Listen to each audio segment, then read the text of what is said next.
안녕하세요. 네차비입니다. 창세기부터 여호수아까지 한눈에 보기 준비했습니다. 태초에 하나님이 6일 동안 천지를 창조하시고 7일째에 쉬셨습니다. 사람은 창조 6일째에 창조되었죠. 남자는 흙으로 만드시고 여자는 남자의 갈빗대로 만드셨습니다. 남자는 도예 공방에서 지으시고 여자는 수술실에서 지으신 거죠. 세상의 모든 것을 말씀으로 지으시되 남자와 여자, 사람만 직접 만드셨다는 것이 특이점입니다. 하나님은 에덴이란 지역의 동쪽에 정원을 만드시고 아담과 하와의 거처를 삼으셨습니다. 그리고 그곳에 보기에 아름답고 먹기에 좋은 나무를 나게 하셨습니다. 정원의 모든 실과를 먹을 수 있으나 정원 한가운데 생명나무 옆 선악과는 먹지 말라고 하셨습니다. 아담과 하와는 선악과를 먹지도 않고 관심도 없었습니다. 그런데 뱀이 와서 하와의 시선을 끌어 선악과에 관심과 욕심을 갖도록 하는 동시에 하나님과 인간 사이를 이간질합니다. 선악과를 먹으면 하나님만큼 지혜로워지기 때문에 하나님이 먹지 말라고 했다. 이렇게 이간질을 한 거죠. 하와는 이간질에 넘어가 선악과를 먹고 아담에게도 줍니다. 먹고 났을 때 물리적으로 아무런 일도 안 생겼고 그제서야 속은 것을 깨닫죠. 차마 하나님을 볼 면목이 없고 두려워 숨게 됩니다. 그날 동산에 오신 하나님은 모든 것을 아시고 뱀과 아담과 하와를 징벌하시고 땅을 저주하셨습니다. 아담과 하와는 에덴이 정원에서 추방됩니다. 이후 아담과 하와는 두 아들을 얻고 가인과 아벨이라 이름을 지었습니다. 장자 가인은 농사를 짓고 차자 아벨은 양을 쳤습니다. 둘은 하나님께 제사를 드리지만 가인의 제사는 받아들여지지 않았습니다. 제사가 받아들여지면 하늘에서 불이 내려와 제물을 태운다는 기록이 있습니다. 창세기 15장 17절 아브라함이 쪼갠 고기 그 제물 사이로 횃불이 지났으며 사사기 6장 21절 기드온이 하나님께 드린 고기 제물에 반석에서 나온 불이 제물을 태웠다는 기록 열왕기상 18장 38절 선지자 엘리야의 번제물을 하늘에서 내려온 불이 태웠다라는 기록이 있습니다.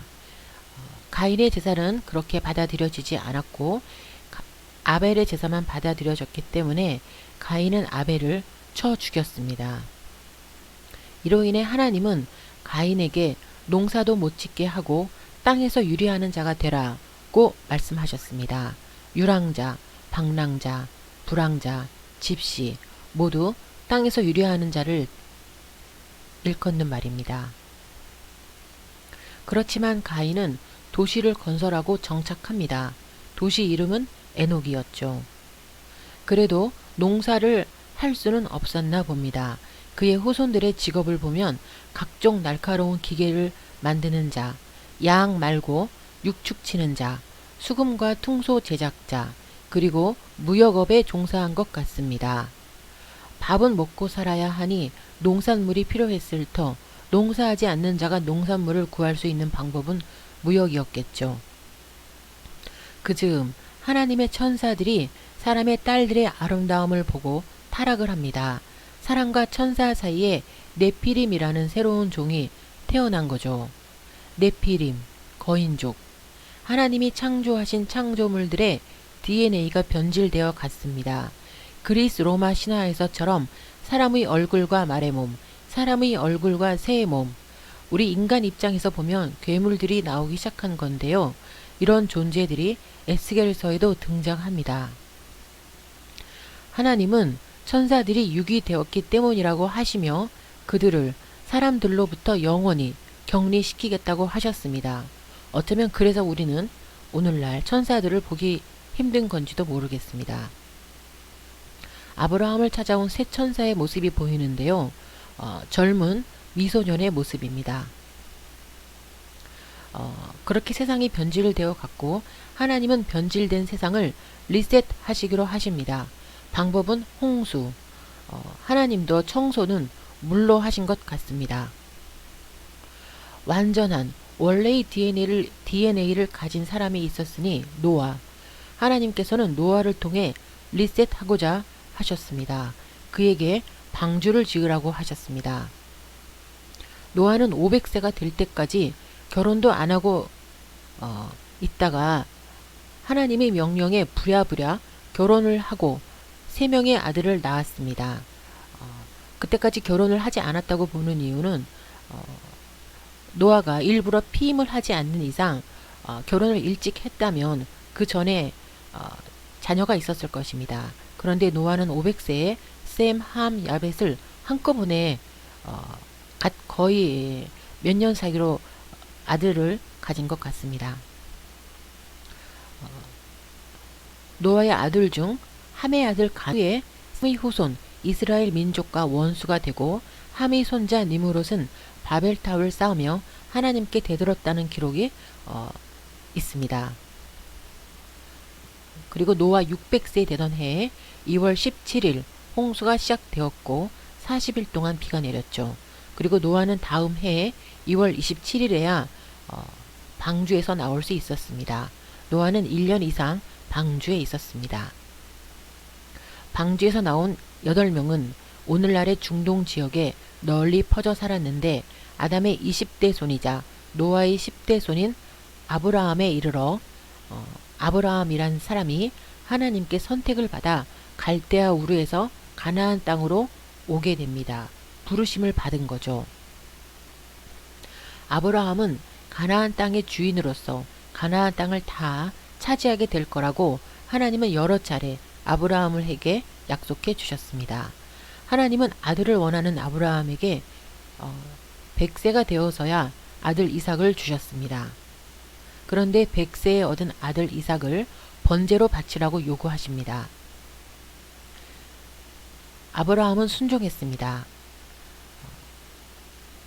포커게임에서 보면 좋지 않은 카드를 쥐고서도 끝까지 좋은 것처럼 연기하는 자가 포커게임에 우승을 하는데요. 아브라함은 속으로는 아들 이삭을 죽이고 싶지 않았을 테지만 겉으로는 포커게임 하는 사람처럼 끝까지 하나님께 순종하고자 했습니다. 결국 하나님이 진 것 같습니다. 아브라함이 칼로 이삭을 내려치기는 모션까지 취했는데 내려치기 직전에 하나님께서 아브라함아 멈추어라 했습니다. 아브라함이 이기고 하나님이 진 것 같습니다. 하나님은 멈추라고 하셨습니다. 히브리서 11장 17절에 의하면 아브라함은 이것이 하나님의 시험인 줄 알았다 했습니다. 이 외에도 아브라함은 인류 최초로 할례를 받은 자였고 소돔과 고모라의 심판도 미리 하나님께 언지를 받고 의견을 주고받을 만큼 하나님의 친구가 되었다 했습니다.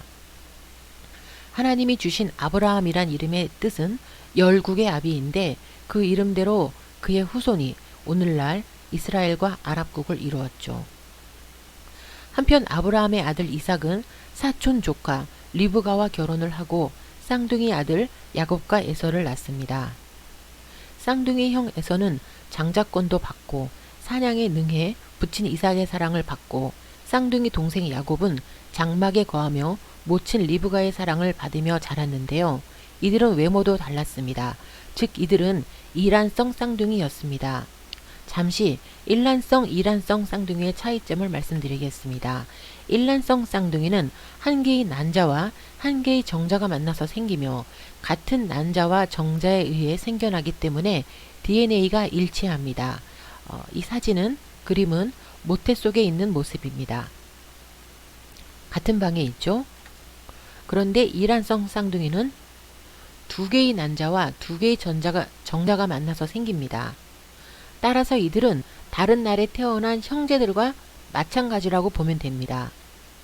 그래서 DNA도 일치하지 않고 생김새도 다르고 성별도 다를 수 있습니다. 모태 속에서도 따로따로 방이 있습니다. 같은 날에 태어나고도 장자권이 없었던 야곱은 에서의 장자권을 호시탐탐 노리다 팥죽 한 그릇으로 딜을 해서 구두 계약을 합니다. 그런데 에서는 목격자가 없고 증인이 없다고 보고 없는 일로 잡아뗍니다. 무효라고 주장을 하죠. 하지만 하나님은 알고 계셨고 모친 리브가는 야곱을 믿어주며 물심양면 돕습니다. 에서를 사랑한 이삭은 에서에게 장자권이 가도록 조심 또 조심을 하는데요. 하나님도 야곱을 도우셨습니다. 이삭의 시력을 약하게 해서 야곱과 에서를 눈으로 구분할 수 없게 어렵게 하신 겁니다.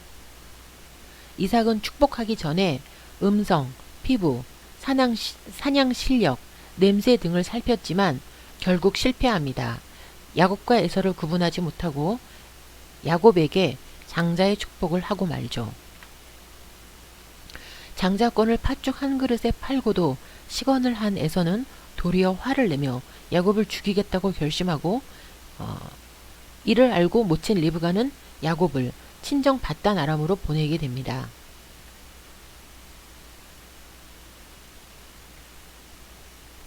밧단 아람에서 삼촌 라반을 도우며 그 대가로 그의 딸들 라헬과 레아를 얻고 거기에 더해 시녀 실바와 비라까지 결국 부인 넷과 12아들을 얻게 됩니다.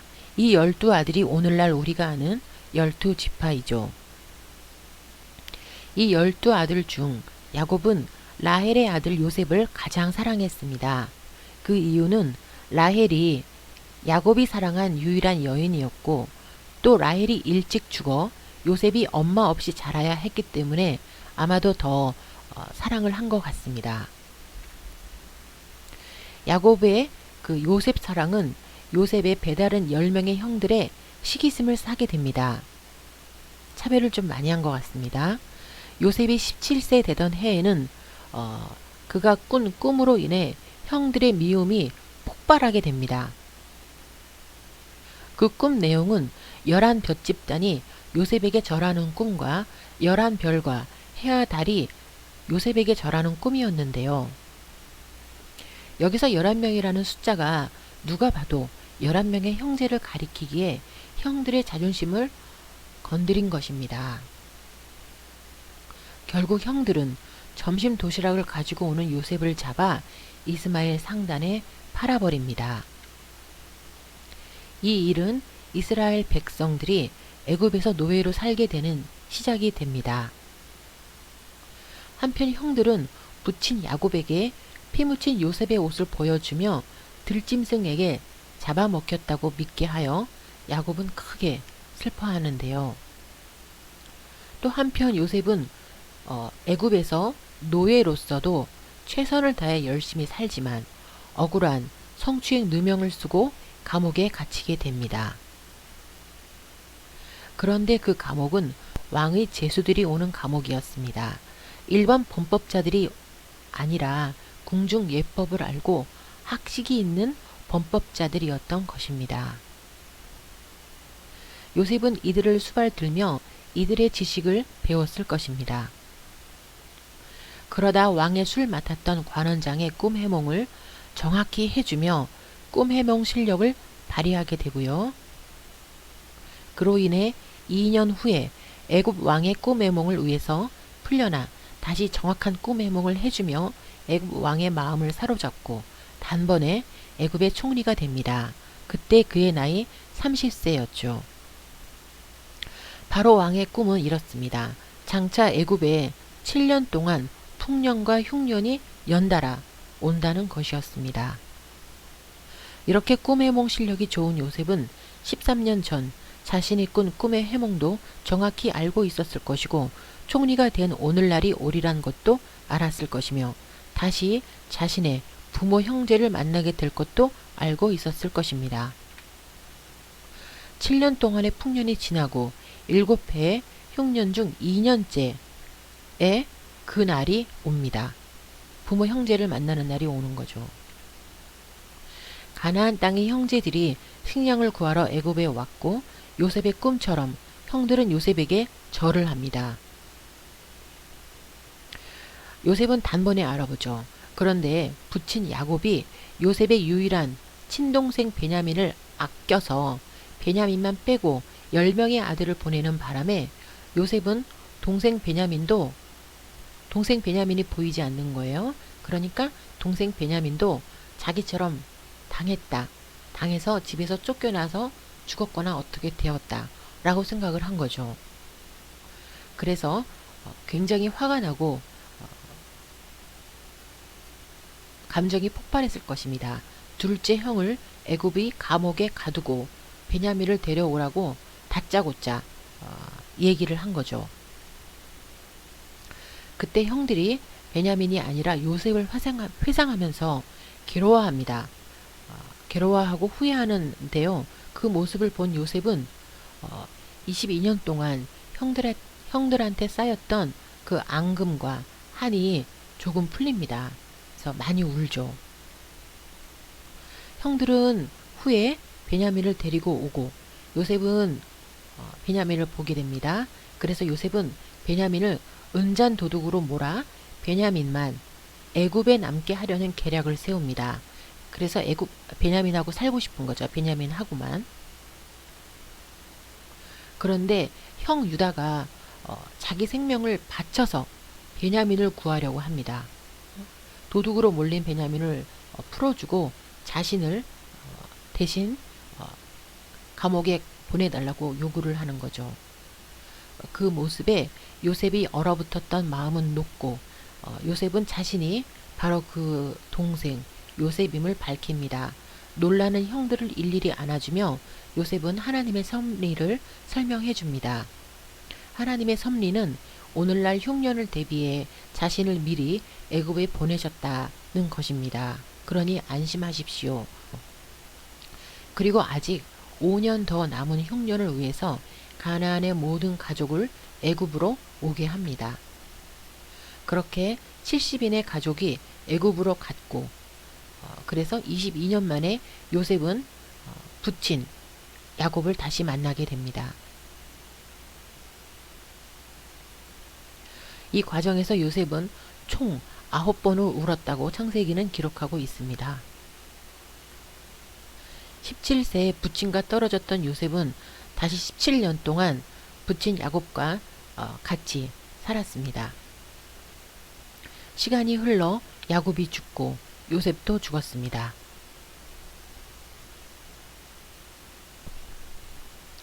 그 후에 애굽 왕들은 요셉을 몰랐고 이스라엘 사람들을 학대합니다. 요즘 말로 하면 차별을 국가 정책으로 시행한 셈이죠. 그런데도 자꾸만 그 수가 늘어나는 이스라엘 민족을 애굽 왕은 두려워했고 그 결과 이스라엘 민족 말살 정책으로 태어나는 모든 산의 아이들을 강에 버려 죽이라고 합니다. 그 즈음에 태어난 모세는 그렇게 죽을 운명이었습니다. 3개월을 숨겨 키우다 결국 강에 아이를 버리는데 마침 애굽의 공주가 목욕하러 나왔다가 발견하고 측은히 여겨 양자를 삼아 살 수 있게 된 것입니다. 물에서 건져낸 자, 모세라는 이름의 뜻입니다. 모세의 친누나 미리암은 이 모든 과정을 지켜보았고 모세의 친모를 유모로 취직까지 시켜주게 됩니다. 그렇게 해서 모세는 친형제 아론과 미리암을 알고 자신이 누구인지 알면서 자라게 되었을 것입니다. 하지만 애굽인이 아니어서 정계 진출이 막혔을 것이고 자신의 형제 아론을 학대하는 애굽인의 모습에 분노하여 쳐 죽입니다. 그리고 모래 속에 애굽인을 묻었다가 그 일이 발각되는데요. 그래서 모세는 미디안 땅으로 즉 국외로 도망나가야 했습니다. 아마 여기저기 떠돌았을 것입니다. 그러다 미디안 여인과 결혼을 하며 정착을 하게 되었고요. 그리고 나이가 80이 다 돼가도록 자기 양은 없이 장인의 양들만 돌보며 살고 있었죠. 그러던 어느 날 하나님의 산 호렙에 양을 치다가 하나님의 산 호렙에 도착해 불타는데 없어지지 않는 떨기나무를 보게 됩니다. 그것이 하나님과 모세의 첫 만남이었습니다. 여호와 하나님은 이스라엘 자손을 애굽 왕의 학대 속에서 구원하기 위해 모세를 애굽으로 보내려 한다고 하셨습니다. 모세는 못 간다고 했습니다. 끝내 보낼 만한 자를 보내소서 라고 거절을 하는데요. 그 이유는 바로 왕이 모세를 죽이려고 하고 있었기 때문이죠. 모세는 애굽에서 살인자였으니까요. 하나님께서 대노하시자 모세는 깨갱하고 순종합니다. 모세가 순종해서 행동에 옮기자 그제서야 하나님께서는 너의 생명을 찾던 자가 다 죽었느니라 하고 안심하라 말씀해 주시는데요. 이 일로 하나님은 일단 먼저 순종하길 원하신다는 것을 모세는 배우지 않았을까요? 그렇게 애굽으로 들어간 모세는 형 아론을 만나 함께 바로 왕 앞으로 갑니다. 하나님의 예언대로 바로 왕은 10가지 재앙을 경험한 뒤에야 이스라엘 백성들을 보내주는데요. 사실 모세는 바로 왕에게 3일 여행길 뒤에 돌아오겠다고 하며 출애굽을 처음 합니다. 그리고 그들이 출애굽을 한 다음 이스라엘 백성들이 도망갔다는 정보를 애굽 왕은 그 정보를 받게 됩니다. 왜냐하면 3일 뒤에 돌아와야 되는데 돌아오지 않고 계속 앞으로 진행을 했기 때문이죠. 애굽 군대가 이스라엘 백성을 따라잡을 즈음 이스라엘 백성들은 홍해의 기적을 경험하고 있었습니다.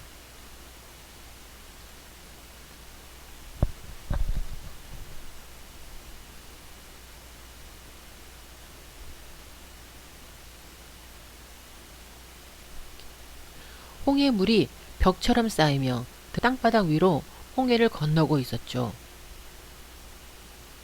그러나 애굽 군대가 다가와 따라잡힐 즈음 벽처럼 쌓이던 홍해 물이 무너져 내리며 그들을 덮칩니다. 노아의 홍수 때의 지구를 덮었던 물, 이스라엘 백성들에겐 벽이 되어준 물, 다시 애굽 군대를 몰살시킨 물, 세례를 준 물은 다 같은 물이죠. 잠시 말하고 싶었습니다. 그래서 그 해 2월 14일 밤 출애굽은 시작되었고 2월 15일 신광야에 이르러 만나를 먹게 됩니다. 이후 40년 동안 이스라엘 백성들이 가는 곳에만 만나가 내려서 그들은 어딜 가든 살아남을 수 있었습니다.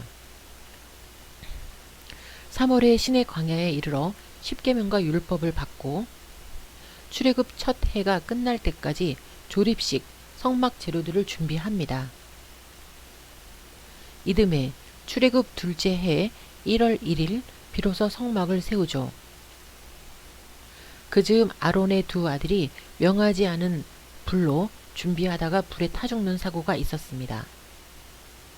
출애굽 둘째 해가 다 가기 전 가데스 바네아에 이르러 가나안의 정탐꾼을 보내는데요. 그들은 가나안의 거인들을 보고 거대 포도송이를 가지고 옵니다. 그래서 이를 보고 이스라엘 백성들은 출애굽시켜준 하나님의 저희를 의심합니다. 우리 이러다 다 죽게 되는 거 아니야? 하면서 말이죠. 하나님을 믿고 전쟁을 시작하자고 하는 여호수아와 갈렙을 오히려 돌로 쳐 죽이려 합니다. 그 순간 회막에 나타나신 하나님은 여호수아와 갈렙을 구하시고 선동했던 자들을 즉결 처분하십니다. 그리고 가나안 정복을 40년 뒤로 미루십니다. 백성들이 잘못했다고 용서를 구하지만 결국 백성들은 광야 38년 뒤 다시 가데스 바네아로 돌아와야 했습니다. 그렇게 40년 세월이 흐르는 동안 이스라엘 백성들은 물갈이가 됩니다. 출애굽 때 20세 미만의 어린 자녀들이 백성을 이루게 되고 출애굽 때의 어른들은 모두 광야에서 죽은 거죠. 출애굽 40년째 가나안 정복을 시작하기 전 하나님은 모세의 누이 미리암을 데려가시고 그의 5월 1일 아론을 데려가시고 모세도 요단강 동편을 정복하게 한 뒤 그의 11월 1일 데려가셨습니다.